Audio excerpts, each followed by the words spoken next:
Hello mga auntie! Ngayong araw ay gagawa nga tayo ng flower bouquet. At simple nga lang itong ating gagawin mga auntie. Gagamit lang tayo dito ng 4 na fuchsia rose at 3 white crease. Pero bago natin umpisahan yan mga auntie, ay gagamit muna tayo dito ng fill-in or yung foam.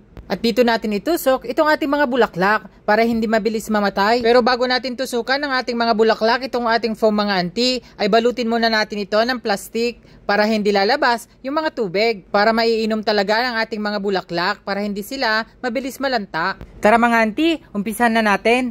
At pumasok nga si customer mga auntie. Kabayan, pwede ba akong magpagawa ng bouquet? Walang problema sir, ano bang klase ng bouquet ang gusto nyo? Gusto ko kabayan yung simple lang pero maganda. Walang problema sir, madali lang yan. Ano bang klase ng bulaklak ang mga gusto mong ibigay?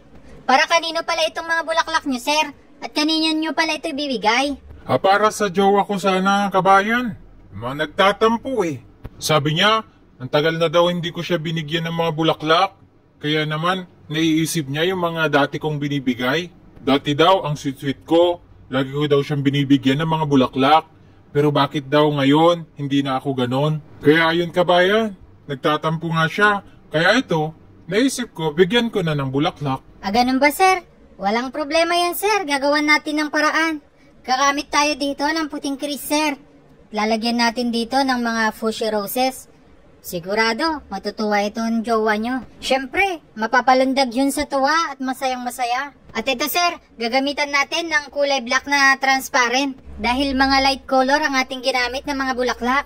Kaya naman, maglagay tayo dito ng medyo dark para ma-emphasize yung mga kulay ng mga bulaklak.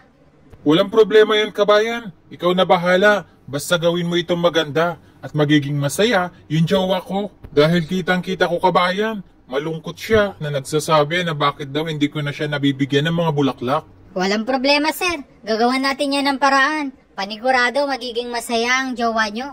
At panigurado yan sir, pagkabigay nyo itong mga bulaklak, ay may kasamay pa yung labing-labing. Ay sana nga kawayan, maraming salamat. Oo sir, kailangan ko lang itong ayusin ng mabuti para maganda yung pagkaraping nito. Siyempre magugustuhan nito ng jowa nyo at tatanungin niya kung saan nyo ito pinagawa. O di siyempre, ako yung gumawa nito.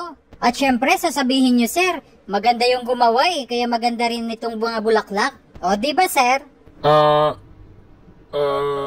Oo nga. Naku si sir, ang bagal sumagot, napilitan pa ata. O ito na sir, patapos na itong bouquet mo. Have a good day, at sana maging masaya na si jowa at hindi na magtatampo sa inyo. God bless! Mega love shoutout kay Aliana Perez. Mega love shoutout kay Marjorie Abu Marinay. Mega love shoutout kay Almayda Ibing Hasan. Shoutout kay Iris Panado Gusi. Shoutout kay Jedet Andres Salvador ni Uy sa pag-share ng mga video.